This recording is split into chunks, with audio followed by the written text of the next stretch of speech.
At ito na, kung if we're talking about blessing, I don't know kabibig kung totoo ba itong lebak-lebak natin na si Senator G.V. Ejercito daw di umano ay babaliktad na. Sasali na sa majority block. Woo! Talaga kabibig, ay, nabasa ko lang, na, mga chika-chika lang ba, pero malalaman natin yan sa Lunes. Pero alamin naman, maraming mga marites, yung iba nagsabi, coming from a reliable source, mga sinasabing ganyan. Sabi naman ni Jason, sa 3 daw, ang lilipat sa majority block. Woo! So yung Brave 13, ma-add ng another 3, so 60 na silang lahat. Pero sabi na iba, okay na kami sa Brave 13. Yun na, parang grabe yung parang very strong yung Brave 13 mga kabibig. Yung natira sa Senado nung panahon ng kaguluhan. Yun daw ang nakikita ng mga tao na matapang na senador na hindi iniwan ang Senado at ipinaglaban kung ano talaga ang totoong nangyari. Very consistent daw yung 13 brave senador. Bravo 13. Nakakabibig. Pero ano itong mga sinasabi nila na meron dang babaliktad from minority papunta sa majority block kung saan ang kanyang leader ay si Senator Alan Peter Cayetano. Well, kung yan naman ang magiging mangyari sa Lunes, why not? As long as, sabi naman Senator Alan Peter Cayetano, kami mga senador sa majority block, ang tanging hangad lang namin ay magserbisyo.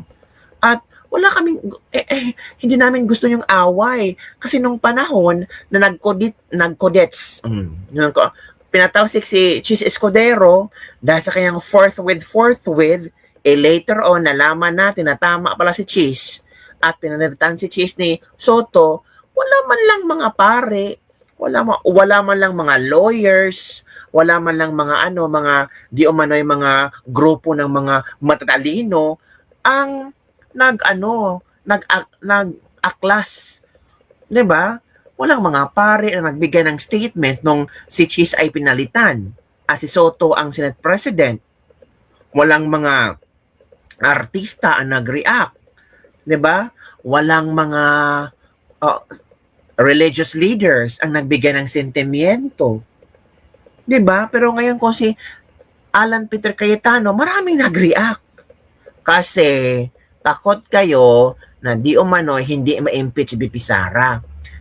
Hindi kayo takot na si Alan ang Senate President. Takot kayo na hindi ma-impeach BP Sara. At the end of the day, Duterte pa rin. Oh. Kaawa-awa naman yung Brave 13, no? Nadamay sa makikitid yung utak na gustong maghiganti sa mga Duterte.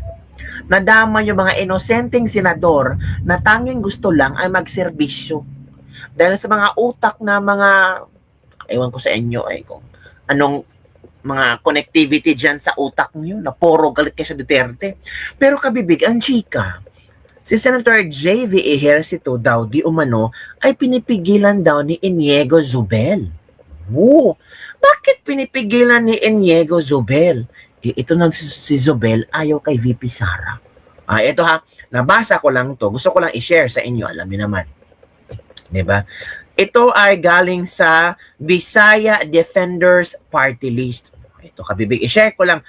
Sana magbigay ng statement si Senator J.V. Ejercito hinggil sa issue na ito. Ito kabibig,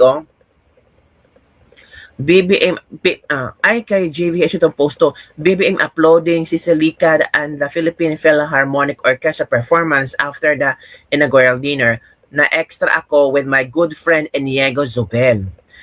Pilipino ang bumoto pero oligarko ang sinusunod. Senator J.V. Ejercito nag-abstain dahil sa utos ni Iniego Zubel? Totoo kaya ito mga kabibig? Ito. Ang pagboto ng abstain ni Senator J.V. Ejercito sa pagpapalit ng liderato sa Senado ay hindi isang malayang desisyon politikal. Ito ay direktang utos ng kanyang matalik na kaibigan at campaign financer na si Iniego Zubel. Totoo kaya ito kabibig? Ang ugnayan na Senator J.V. Ejercito at bilyonaryong si Iniego Zubel ay isang matibay na alyansa ng kapangyarihang politikal at dambuhalang negosyo sa Pilipinas. Itinuturing ni Ejercito si Zobel bilang isa sa kanyang pinakamalapit na BFF. Patunay rito ang pagiging best man ni Zobel sa kasal ni Ejercito noong 2007. Bakit abstain ang pinili ni JV Ejercito? Takot at pag-iingat sa mga Duterte. Kilala ang kampo ni dating Pangulong Duterte sa matapang na pagtuligsa sa kontrol ng mga oligarko sa politika at ekonomiya. Ang pag-abstain ay paraan ng playing safe upang hindi direktang mabangga ang puwersa ng mga Duterte at maiwasan ang posibleng resback nito sa mga negosyo ni Zobel. Nasa elite network si BBM.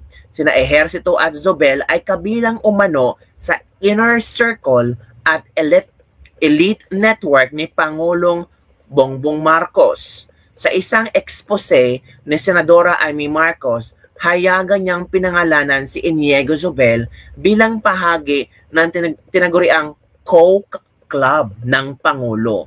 Ang pag-abstain ay paraan upang mapanatili ang kanilang impluwensya sa kasalukuyan kapangyarihan ng hindi direktang kumakampi sa anumang paksyon. Ito ay post ng Bisaya Defender Party List. So, Senator JV Ejercito, you have the right to give your reaction on this particular story na kung saan ay parang inutusan ka daw di umano ni Inigo Zobel ano tawag dito, at naisipan mo mag-abstain para to be fair or playing safe.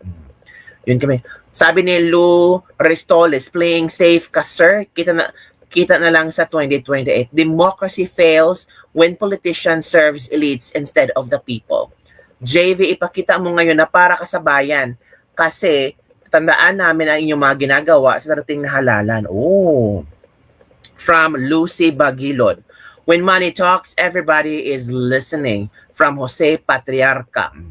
That is why, as much as possible, we, the electorates, must be wise enough in selecting or choosing who among those candidates will serve the people with honor and dignity.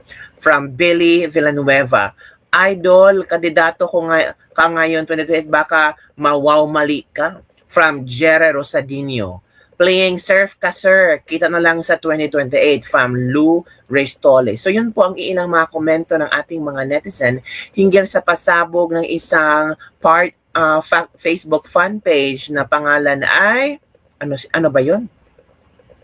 Ang pangalan ng fan page ay wait muna, Bisaya Defender Party List. Hala ka.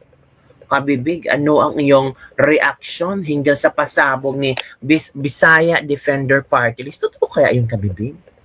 Well, ang mga tao dito, ang mga politiko, talagang meron niyang mga benefactor or nagbibigay, tawag dito. Sila yung mga, sa panahon ng eleksyon, doon kumakapit yung ibang politiko, diba? Pero, alam niyo ba, kabibig? Meron palang pinasabog din na information si Senator Rodante Marcoleta. Sabi ni Senator Rodante Marcoleta, matagal nang maraming reklamo kasi. Unang-una, si Ping Lacson. Ayaw niyang magtawag. Isip-isipin mo naman, ang mga tao halos 9 na buwan na naghihintay. Ang gusto pa niyang mangyari, bago daw siya mag-hearing, pipirma kami doon sa kanyang partial report. Marami nang naiinis. Kaya kita mo, maski sila, ayaw nang pumirma. Marami nang disgusted sa kanilang ginagawa. Ito ang importanteng bills yun, yung ang hindi nila inuuna. Siguro ay konektado sila sa mga oligarko. Kaya marami na rin ang ayaw. Di ba? Parang konektado yung si JV Ejercito kay Inigo Zobel, tapos itong pasabog ni Senator Marcoleta tungkol sa mga oligarko. So ito kabibig yung video ni Senator Marcoleta para mahimasmasan din tayo sa kanilang sa mga oligarchs. Grabe, no? Uunahin pa yung ibang tao kumpara sa Pilipino.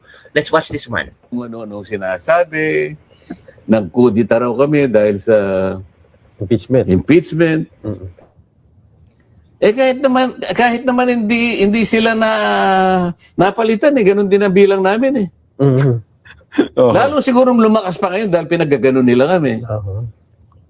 O palagay mo na hindi makakaboto si Senator Bato Senator Bato. dahil biglang nawala na rin. Opo.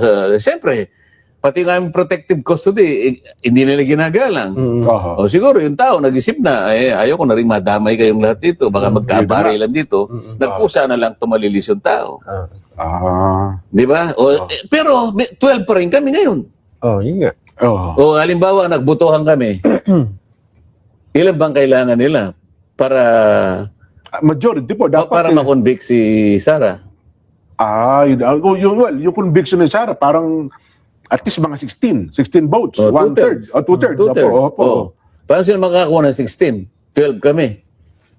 Ay, Oho. oo. Oh. Tama. Oo nga, no? Kulang pa rin. Kahit pa sabihin siyam lang kayo, ano pa man. Pero, 12 lang kami. Paano ngayon yan? Paano magiging, anong connection nung impeachment. impeachment? Oo nga, no? Kasi yun ang unang pinalulutan. Kaya daw ninyo pinilit na makuha ang Senate majority. Kasi parang preparasyon nga raw ho, kung may akyat na sa Senado ang impeachment complaint. Hindi, matagal nang maraming reklamo kasi. Unang-una, si Ping Lacson ayaw niyang magtawag ng... Isa pa yun.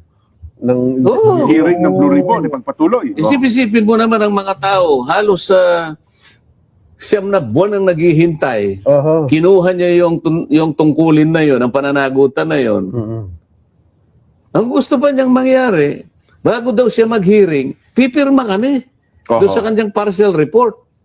Na marami nang naiinis kasi kaya kita mo maski sila ay nang pumirma. Oo nga. Yung majority. So maraming disgusted na sa kanilang ginagawa.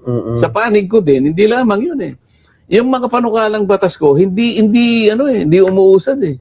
Sa kanila puro sila na lang, kaya makikita mo, sila na lang ang nagdidepensa, nag-i-sponsor ng mga bill nila kasi sila yung nauuna eh. Oho. Puro na lang yung puro ganun, na puro hindi mo na malaman kung paano na maayos ang problema ng bansa. So para sa iyo, isang dahilan ho yun kung bakit... Halimbawa, unahin pa nila yung autism, yung ganyan. Akala mo naman yun, ala nang ang makain ng buong Pilipinas, yung autism. Hindi ko naman sinasabing hindi importante yun. Opo. Kaya lang, I-priority. sus, yun daw, ang tawag din, yung feeding program sa ganito. Okay din naman yung feeding program sa mga eskwela. Bakit yung mga bata lang? Paano yung matatanda at maraming taong nagugutom? Hindi ba ito yung unahin natin? Tama. Paano yung sinabi ko na gusto ko 200 kilowatt hours ng kuryente, i-substitute natin sa lahat ng mga subsidy na yan. Oho. Nawawalang visa lang yan, nalulustay lang ang pera, ganyan-ganyan. Tanggalin natin ang 12% VAT ng ganito. Wala. Itong mga importante, yun ang hindi nila... Hindi schedule. Siguro, konektado sila sa mga oligarch siguro. Kaya marami na rin ayaw din eh. Gusto nila yung puro sa kanila lang, ganito. At pagka magpi-privilege, gusto silang lahat. Ako pag nag-privilege, alas 9 na ng gabi. Ating gabi. Paano hindi ka naman? Oho. Kung ano. So yun kabibig ang pasabog ni Senator Alan Peter Cayetano, Senator Marcoleta. Iyon pala ang nangyari no, na hindi natin alam sa loob ng Senado. Tingnan nyo, lumalabas na sa bibig ni Senator Marcoleta. Baka may pinaprotektahan ng mga oligarko ang minority. Hala, yung ibang senador. Naku po kabibig, ano ang iyong komento hinggil dito? Sana maglabas ng statement si Senator G.V. Ejercito. So, malalaman natin sa Lunes, bukas na kabibig, kung merong bang senador na mag-transfer sa majority or madadagdagan pa ang brave 13 senators sa majority block. Or meron bang babaliktad from majority papunta sa minority or meron kayang bagong Senate President? Hala, bagong Senate President na naman kabibig, parang naging hindi stable na ang Senado natin. Diba kabibig? Ano sa palagay nyo? Kailangan ba talaga mag-elect ng bagong Senate President? Ito mga ilang araw pa naging Senate President si Senate President Alan Peter Cayetano kumpara kay Tito Soto. Sa mga ilang araw ni Cayetano, nakumpara nyo ba kung paano sila mag-handle ng mga problema at sitwasyon sa Senado? Sinong gusto nyo? Tito Soto or Alan Peter Cayetano?